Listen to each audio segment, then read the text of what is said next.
Well, welcome to the 9th part of the XC restoration. I think it's the 9th.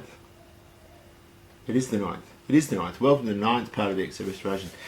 And I must say, I am this far from finishing metalwork. I haven't got much left at all to do now, which is a really, really good thing because, well, frankly, I'm a little bit sick and tired of it.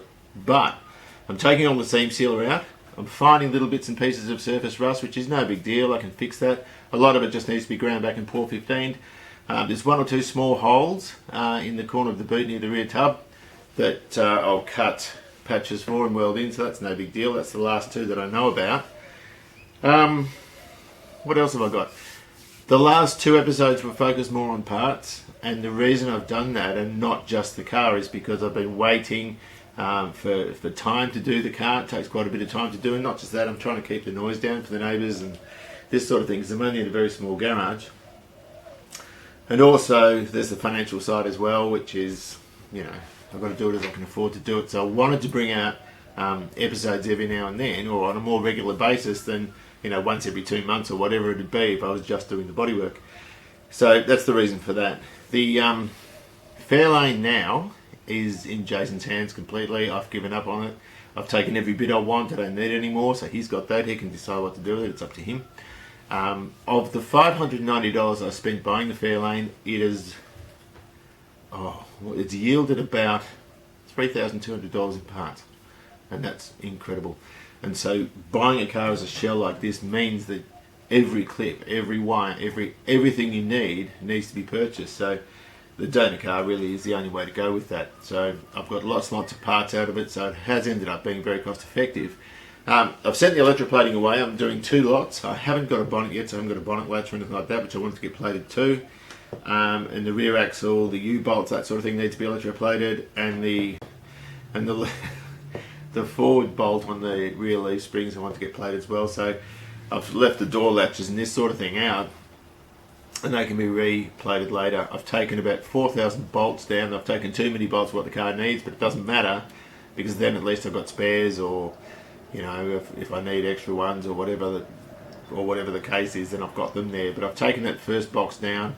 Apparently it's only $65. I believe it when I see it. But that's ready to be picked up next Wednesday, so then I can sort of bag and tag and organise all the fasteners and this sort of thing for it. And that's a good thing. That's another thing I can get out of the way.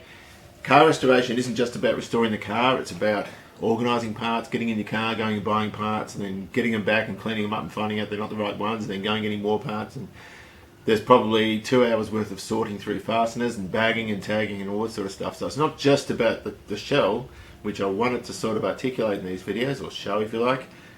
It's also about all the other stuff that goes with it, and that's the reason that the last 2 episodes have been mainly about parts, and this one has too, to some extent.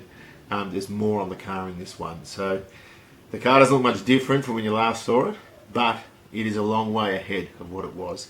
And so with the metalwork almost being finished, I can move on to bodywork, and I expect in the next video, and I'm always wrong, I always say this and I'm always wrong, in the next video we should see the thing in primer, in high fill, and that's a big step, because that means we're just on the road then to painting it. Once it's painted, of course it's just a big Meccano set, we can put it together and have fun with it. So that should be about it from me. I don't think there's anything else I need to sort of talk about at the moment. Let's just get on with the episode, and I hope you enjoy it. This is called a camera. Hello, puss. Oh, that was close. Woohoo!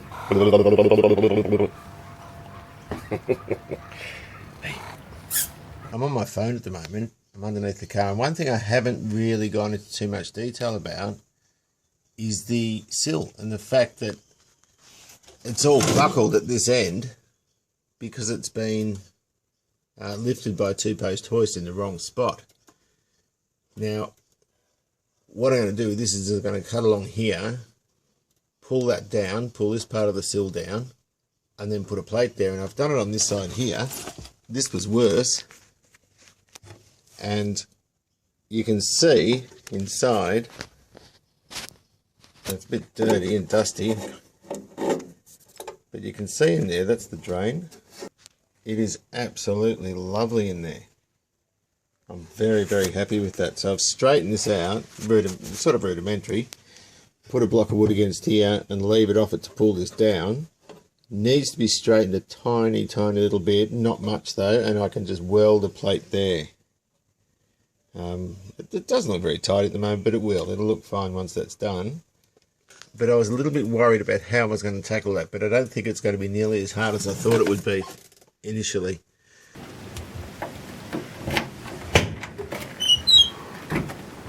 Still haven't bought a boot match for this thing. Hang on. I took this out of the XD because I didn't have one right for or a correct one for this car, the XW, and this is out of the ZH Fairlane, and you can see they're a different length, but the thread is the same. It looks like a 3/8 to me, so I'm just going to see what I can do to modify this to be the same as that. Pretty dodgy. I'm just running a 3/8 course tap down, and I'm not using proper cutting oil, but when you cut, just keep it lubricated, cut a little bit like that, back it off, and then all your swarf will drop out the bottom and it won't cause any grief in your threads or whatever. So I'm just going to go a little bit deeper. I'll just take this off and see how it stacks up against the other one.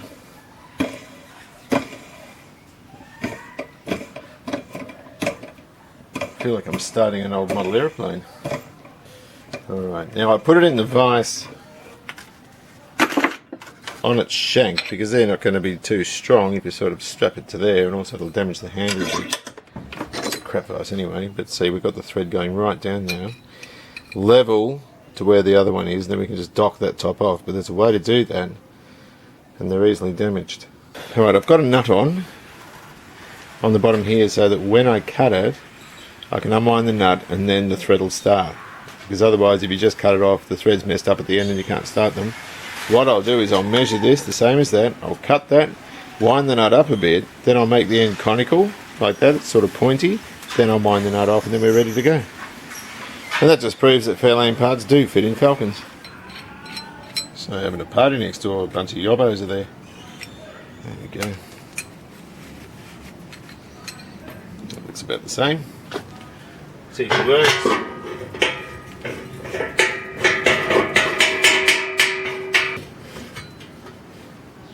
Don't want it too long, it'll punch into the tank, but that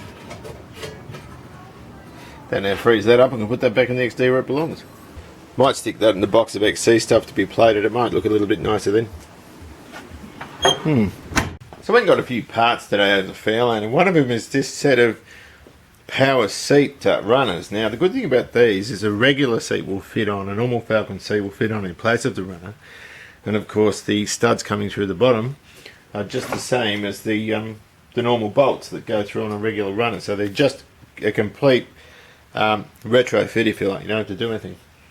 And of course there's just a Y, a sort of a loom arranged into a Y with one power plug at the end that plugs into the loom just under the console, the front of the console. So it's just very easy to put them in. I wasn't going to bother with these originally, but the reason I'm doing it was I've had two XCs before and they both were, I sat quite low in them, and I'm only 5'8", so I wanted something that had a height adjuster. So we'll just stick a bit of power in here and see what goes on. It'll give us a vague idea, but what can happen with electric motors is they'll bench test alright. You know, several of the field windings can be shorted, which means they'll operate but they won't have the strength they had before. Starter motors are a good example of that. See if she works. So that's the rear of the seat going up and down. This is the front of it going up and down. That's the whole seat going up and down. And then we've got backward and forward, so that all works. And the same this side. The motors sound a little bit slow, but I can take them all apart, clean it out, but I won't know whether they're really 100% until I put a bit of weight on it, you know, the seat and all that sort of stuff, but that's a pretty good score. Now, this GXL had electric windows in it. These weren't available in GXLs, but like I said before, I'm only reasonably short, and being able to raise them is something I'm sort of looking forward to doing. So, I'm quite happy with that. Now these electric seat frames fit in all three holes, the front one and the two rear ones, but of course not in this one here. That is out, and I don't know why Ford didn't have a little sort of tongue on the edge of it with the bolt going through the original seat hole. Now underneath the car we can see up there that there is provision next to the original hole for the electric seat runner. Now what I'm going to do, I'm going to drill that other hole per where the original cutout for it is, and I'll put a grommet here. I'm not going to weld that up. It's very easy to weld that up, and I'm not going to, because if it does get changed back to a conventional runner, we can just swap the grommets around and put the other runner in. Other parts out of the Bounty, all the rest of the power window motors, and also, I think this is the one, yeah, for the map light, for the proper Ford map light, which is the one that the LTDs used. And that of course came with a base plate as well, which is somewhere in there, I don't know where, but I have it. Here's a loom for, what loom's that? That's the rear courtesy light. I beg your pardon. That's the rear courtesy light loom, and that plugs into this one, which goes off to the map light. So that's the rear courtesy light. This is the map light loom. Rear door looms in there, all sorts of stuff. Oh, loads and loads of things anyway. So I got that. All the front door looms. These are the seatbelt receptacles for the power seat. You can use a normal or a regular seatbelt with it as well. B-pillar trims and other power window switches and all that sort of stuff. So that's all cool. Got the front and rear seatbelts. Got some door handles. People ask huge money for door handles now for XAs, Bs and Cs, or XBs and Cs I should say. So lots and lots of other bits as well. So these are the front door looms. Both of them have been cut and then sort of joined with crimp terminals and orange electrical tape wrapped around. I can cut that off completely, solder them up properly, heat shrink tubing, fix them up, so that's all good. Front and rear real inertia seat belts. This one's knackered, that's the driver's one. The rest of them are in pretty good nick, so I'll get that re-webbed. So lots of other bits and pieces too, but I'm pretty happy with today's Bounty. And of course in that bag is the factory 4-speaker stereo wiring, which I've taken a lot of care not to damage. That's the back half of it there, with the right speaker terminals on and the plugs as well. So I was going to use, there's the other plug there, I was going to use just an AM radio. I might try and get the proper Ford AM FM with the fader. So it's all factory stuff, so I'm fairly happy with that. And of course not to forget the 2 front calipers as well. Now I want to talk about paint for this car, and the best thing to paint it in would be 2-pack, but I'm a home guy and I can't do that. I haven't got a booth or anything. Now the XW was painted in acrylic, and that's fine for what I'm using the car for. Unfortunately acrylics had a bit of a bad name in that it's a backyard sort of bogged up, dodgy sort of paint in a lot of people's eyes, but I had no choice. I had to use it. And with acrylic you can get a beautiful finish, and there's actually nothing wrong with it. It's just not quite as strong or resilient as what 2-pack is. The 2-pack product's much better. Now with this XW I had to take all the paint off and get it straight back to bare metal, and the reason for it was because it was crow's footed, in that it had lots and lots, hundreds, thousands of tiny little cracks all through the paint. Now when that happens, the paint isn't stable and you can't paint over it, so it all has to come off. And you have to get back to bare metal. Now this car's not like that. That paint is very, very stable, so it can all be sort of rubbed back and painted over. Now obviously in some areas you wouldn't do that. For example, where the previous owner has put primer, I don't know what's under there, it's all coming off. Particularly areas like this where there's a little bit of surface rust there, I know he didn't use an etch primer from what I saw in the engine bay, and moisture's got under it, being left out in the rain and so forth after he painted it, and of course that's all compromised, so that can't stay, that has to come off. Other areas it has to come off are bottoms of wheel wells. Now these all look really, really good, but I can't see underneath it. I can see in the inside of the boot, and that looks pretty good too. And of course the same with the sills, and I know from what I've seen on the front of the sill, the sills are very, very good on this car. But nevertheless, any areas that are prone to corrosion have to go back to bare metal. It's a different story with the hang-ons, and this is the boot lid. Now the boot lid has rust here. You can see it's all bubbly there, so that's all that paint's got to come off, and a plate welded in there. And this doesn't look too bad in terms of blisters, but the doors that I've got are all dark blue. They're off the same colour that this boot lid's off, and there's humidity bubbles or blisters all the way through, which are tiny, tiny little bubbles. Now, again, anything like that, bare metal. It all has to go back to bare metal. So I'll use a paint stripper, a chemical paint stripper on the boot and all the doors. They're the ones that I've got at the moment. I haven't got the front yet, so I don't know what that's going to entail. And they all have to go back with the paint stripper. Now, with this car, given that if it has been painted, I don't know, I've got to start rubbing it back to see what's underneath it. You know, it might have been painted before, it might not, that might be original. But in the 70s I used a sort of like a red oxide primer, or etch primer underneath, and that's protected these cars very well over the last 40 years. And so there's a couple of reasons why I don't want to take that off, and the first is of course that it's toxic. And paint strip is far safer in terms of taking paint off because it doesn't let any dust into the air, whereas sanding back this sort of thing does. And so I'll use proper respiratory gear and a dust extractor on a sander, and I'll take this back and have a look. But I don't know, and I'd like someone to inform me on this, as to whether the modern single pack etch primers are as good as that old red oxide stuff. I'm tipping they're not. Because they don't have the lead and all that sort of stuff in them. So we'll just see how we go with that. Now, another type of paint you can use is enamel, and that is a no-no. This car, of course, was, as I mentioned, painted in enamel, and it was used for very cheap paint jobs in the 1980s. Now, it comes off the gun nice and shiny. You don't have to polish it, and in fact you can't polish it because it stays soft forever and a day. Now, enamel's great for things like engine blocks, brackets and all that sort of stuff. Things like the pedal box, I'll do in enamel, just black enamel. That's fine for that sort of thing, but on the outside of a car you need something, a proper automotive grade paint, not enamel.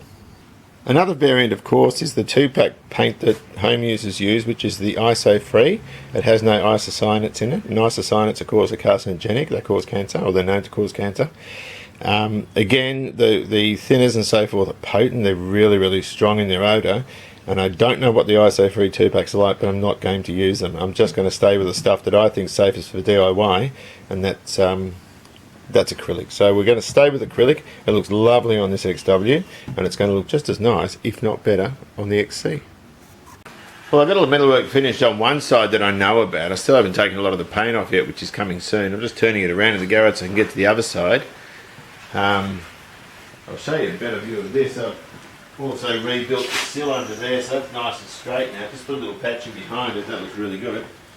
So I'm fairly happy with how it's going. I've just about wedged it in between the garage door though.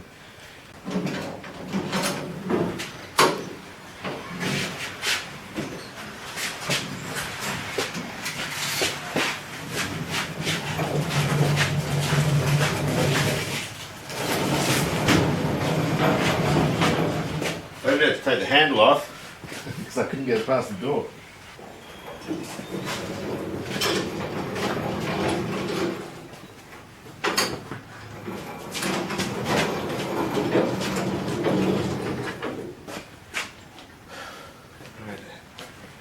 That's about right. I've got these terrible S-Pack, XF S-Pack wheels on the back, and I swapped them for some XD ones. And the one I swapped it for doesn't hold air, which is a pain. And it's just a matter now, whoops, the passenger side's nowhere near as bad as the driver's side was. There's the A-pillar, the lighting's pretty terrible. You can see it's in need of a bit of a repair here. It's been sort of welded over where that sort of part of the drip rail comes down, which isn't very good, and there's a small hole there. And so I'll cut that out all up here, and I'll put new 1.2mm metal in. I'll take this paint all off just to see what the drip rails are like. They look alright for the moment, but down here there's an issue there, and it looks like it's just been sort of, the rust has been sort of primed over, so I need to get that off to have a look and replace that bit like I did on the other side. But I'm not expecting the metalwork to be bad on this side, or as bad. That's that prior repair that was done there, that needs to come out as well.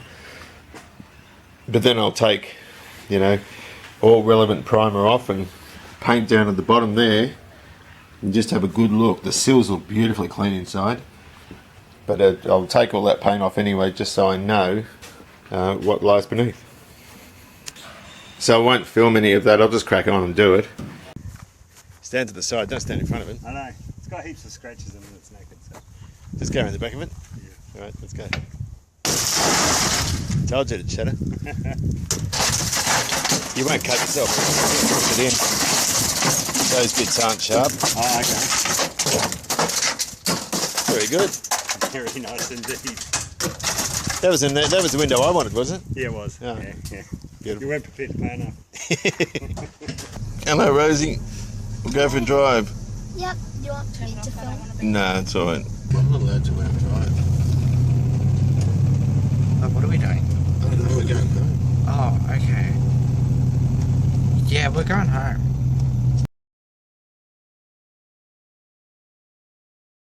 Right, well, until I start taking paint off, I'm sort of almost at the end of my metal repairs. But one thing I wanted to sort of show you was all this and on the A-pillar, and it's a mess. And what they've tried to do, they've sort of welded bits of it, but that's the prop riveted part that sort of comes down from the drip rail. So I need to cut that along here. I don't want to take the drip rail off if I can avoid it, to get to the structural problems and cut out all that affected metal, particularly down there where those holes are behind this trim, and that trim's a bit of a water trap. So we'll cut it along here, take all that out. I'll fix this. I'm going to repair that. Then I'll fix this and straighten this part of the sill where it's buckled. Around the other side, I've finished it, and I just threw a bit of black enamel on, but you can see there that's all sort of straightened out now along that bottom edge there, and I've welded that patch in. I've just sort of thrown a bit of black jam on it just to keep it looking rust free. So that's all done. What you doing, doggy? Oh, this looks pretty good. Huh. I won't have any music on because I might get pinned for copyright. That looks beautiful. No. Handshake. Oh. How do you do it? No, no. That's, Oh. no.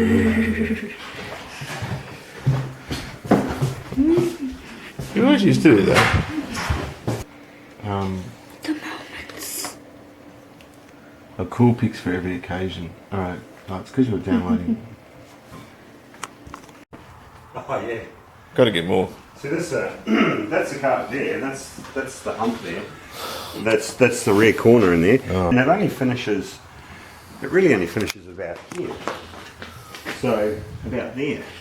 Yeah. So what I was going to do was cut that piece off because I've got some carpet, and I was going to put a nice bound edge up to there, and a bound edge that goes. You haven't got an overlocker, have you?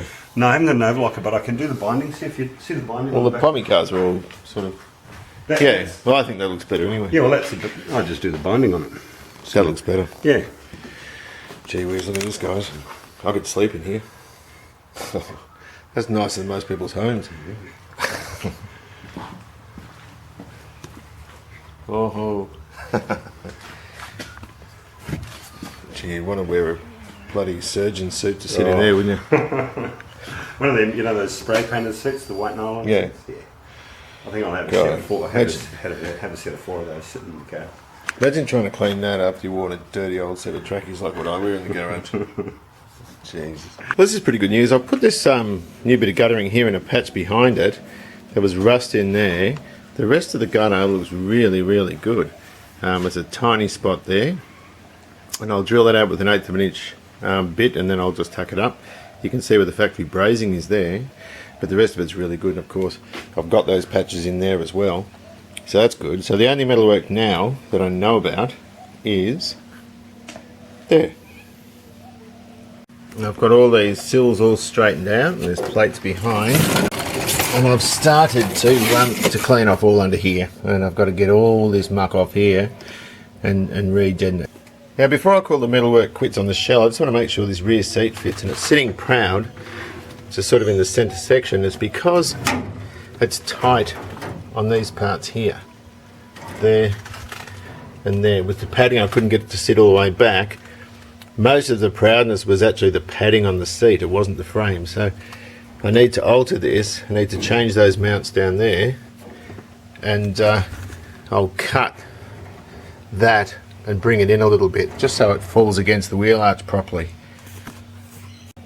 Grabbed another fuel tank. This is out of the ZH as well, and it looks to be in better condition than what I've got. It's really straight, really good. So I've just sort of popped the sender out. It's got no fuel in it, just a tiny little bit which I'll take out, and so I'm pretty happy with that too. Little bit of surface rust there, but nothing. I can wipe that off with a bit of Scotch-Brite. It's just from where the spare wheel was. Not going to get a long range at the moment because people want too much money. The only other thing I need to do is cut this out against there, just so the original holes are there, and I'll cut the one I've done out as well because I've found the proper set of the internal structure of the vents, so I can put those back in too. Now the only thing I'm disappointed with is someone's rolled in these guards here, and that's what those trims sort of screw into. They're down here, they're alright, but then they sort of start disappearing, and I'm going to get a solid steel rod, cut a slot in it and just sort of tease it down bit by bit to try and get that shape back. But that's disconcerting when people do that. So I've got to fix that. Then we can start taking paint off. Paint off from all the important areas. I want to take all this seal around here, and also bits of surface rust like that. I need to get that all done and taken off, key it all back, see what's underneath some of this paint. I'm not expecting any major dramas because I know what the seals look inside. They're beautiful. Also want to take it off behind the back wheel, bit in the boot, and we can get ready to use these. And this is a 1 kilo can of filler. I've already used a little bit out of that. I'm expecting to do the whole shell with a 1 kilo can, and most of that will get rubbed out. The XW used heaps because it was hail damaged, and I knocked it out and I covered everything and then blocked it all back, so collectively in XW is probably only about that much anyway. But this one is very straight, so it's not going to need all that much hopefully. So I've just bought a little can of that, and of course this Restorers Gold. This is Pour 15, and there is a equivalent there's an equivalent product called is it KBS? I think it's KBS. Very good stuff. I've never used it. I've used this before, and it dries like cement. It's really good. Comes with its own leaflet on how to use it properly. Get this stuff on your skin, you can forget about getting it off once it dries. While it's wet, you can use the solvent that'll get rid of it quite well. About the only thing that's going to shift it off your skin are natural skin oils and that sort of thing coming through from behind it. Nothing else will move it. It's really tough stuff. Now, the XW, I use it all over the floors, everywhere. Now I'm not going to do that with this car because the floors are particularly good, it's never leaked. And also in my ownership this car's never going to be outside anyway. But all the roof guttering, all the drip rails, around the boot, around the front of the sills where the guards cover it up, all those sorts of areas are going to get Pour 15'd. Just got a little bit of the old petrol out of it. It still smells fresh too. I'm just getting rid of some of this horrible sealer. It's that grey stuff that goes like sort of heated up chewing gum when it's warm. It's horrible. So every time I grab it I get all this goop all over my hands. So I'm just going to use the old fuel to clean it up a bit. But this tank's mad. This is a really good tank. It's better than the one I had. And the one I had was good. So I'll just go around and clean this all off. So I'll get my mobile phone and have a look inside there as best I can. I ordered an endoscope, never got it. They gave me a refund. It was just a Chinese thing that sort of plugs into the mobile. I'm on my mobile phone.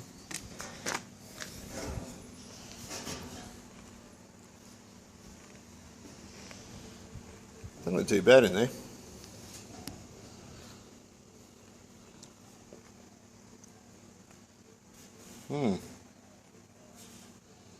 Not bad at all.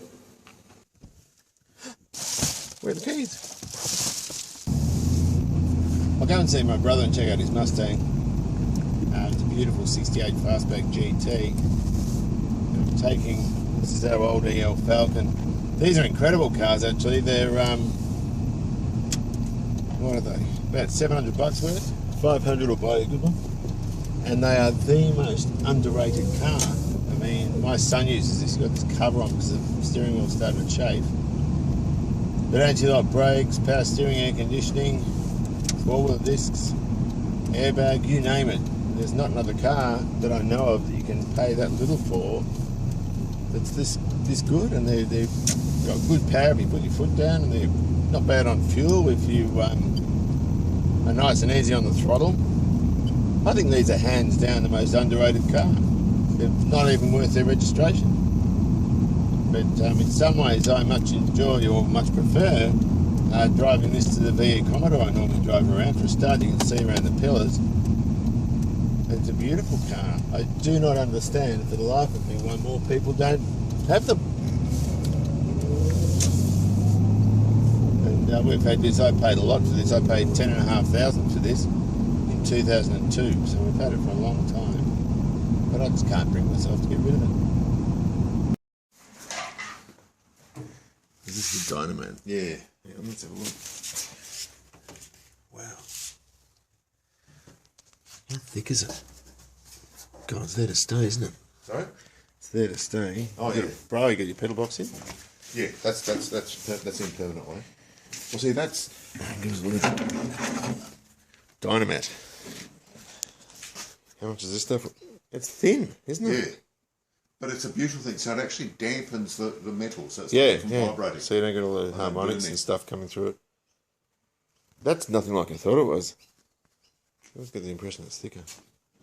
And see, that's the lower steering column breaker, which I painted up, and Yeah. because I've then got to see that bolts onto the floor. Steering column goes through, and you drill holes and screw it in. Yeah.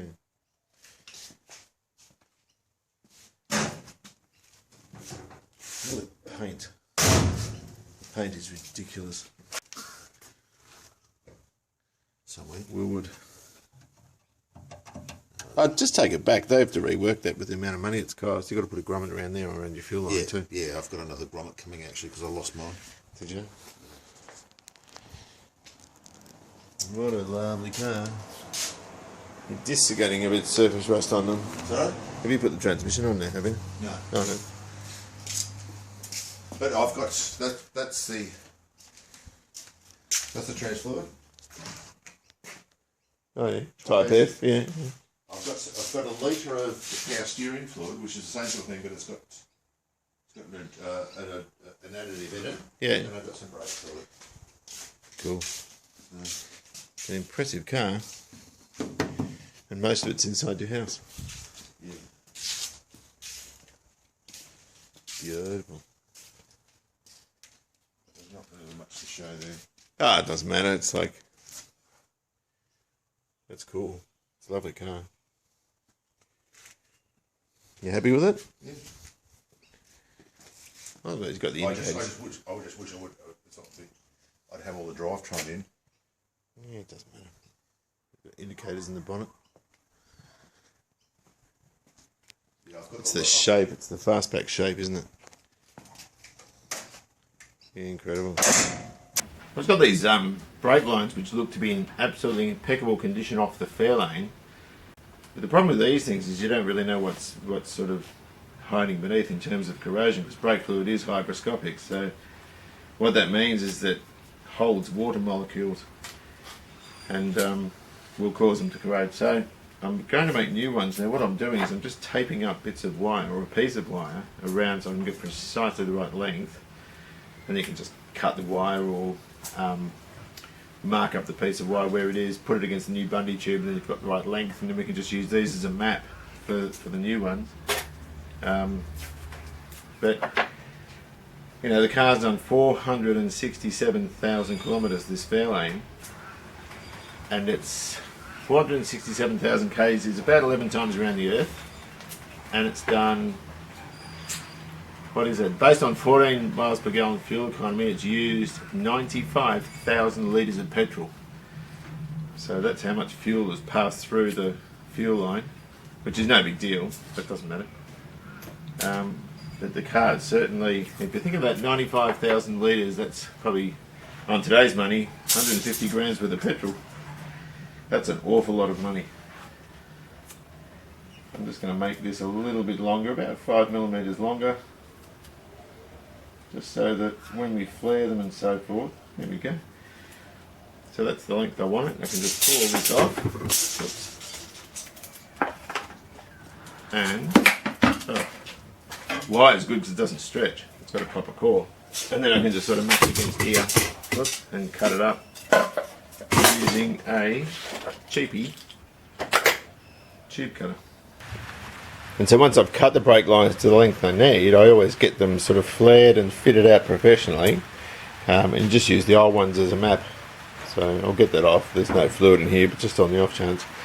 But that way you can sort of bend them in the right spot and all that sort of stuff. And you can rest assured that they're going to be, there's no corrosion or anything like that, so it's all brand new stuff. And it's minimal, you know, a whole roll is pretty much enough to do a whole car, and it's about $33 for a roll, and flaring and fitting bits and pieces like that, it's only about another 20 or 30 bucks, so it's not much.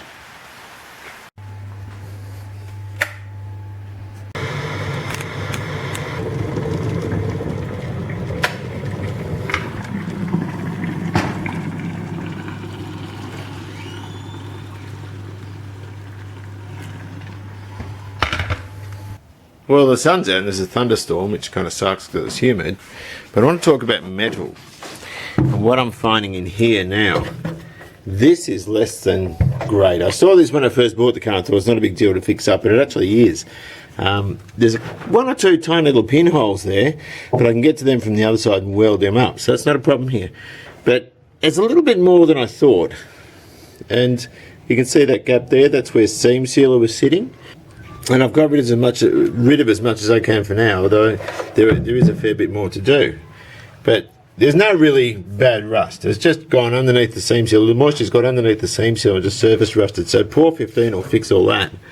But I'm a bit worried about this thing here because it's actually sitting proud of the firewall. And so there's a little bit of rust there. So I might, it's only held in by a few spot welds, I might actually take this out, because what I think's been happening, there's a little sort of ledge in there, and I think moisture's been sort of collecting and running down, and so I need to fix that. I'm not happy with that at all, so I might take that out. That's the worst, but the other side's really good. I've taken a lot of that off. It's really, really good. Nice positive news there. The worst of the flaws is this passenger front passenger floor here. Just these little things here where there's a brace underneath the floor showed a bit of surface rust, but it's not bad. It's actually an excellent floor, but that's the worst of them. The back ones are the same. I took the other drains out. They're absolutely immaculate. There's not a worry in the world with any of those floors. They're perfect. And so I don't really want to take this deadener off. I've taken it off in the vicinity of the lowest area, looking for rust. There's nothing there. I might pour 15 that area, but I don't really want to take the rest of this off. I want to leave it. So it's not going to look as tidy as what the XW did, because I had a bare floor in the end and I spray painted it. So I want to leave this here. I think it's going to be nicer left there, and I'll just blow over there with a bit of jam or something just to seal it up, but I'll put pour 15 around the lowest parts and around those bits over there where there's surface rust, and I reckon she should be good then.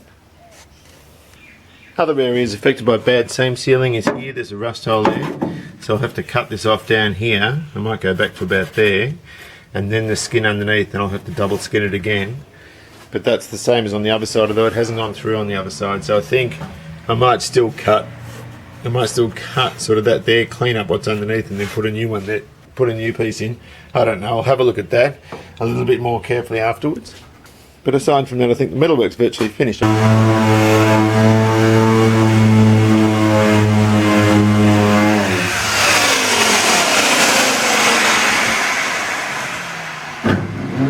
Right, I've just got this sand, I'm just starting to go back now, and it looks like there's quite a few layers of paint here which I didn't know about. I might move the camera's angle for a moment, hang on.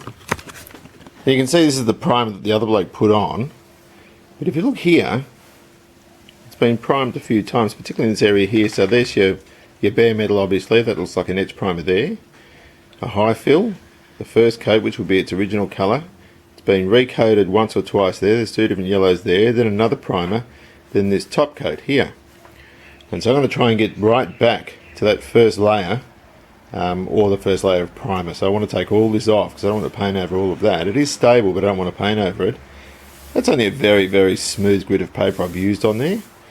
But I'm going to do the whole car. I won't do it in this video because it's wet outside at the moment, and I've got the XW in here. so I don't want to do it today, but I just want to make a start on it so that by the next time I upload a video, this will all be back. And once it's all back and I've filled in relevant areas and so forth, I can prime it then. So it's not looking too bad. I'm fairly excited about it. So that's it for this one. Hope you've enjoyed it. The next chapter, I'm always wrong when I say things like this, but the next one we should be seeing the car in primer. I'm not going to say definitively that we will, because, as I said, I'm always wrong. So I hope you've enjoyed it. Have a lovely day. Enjoy your classic. Take care, and I'll see you later. Ta-da.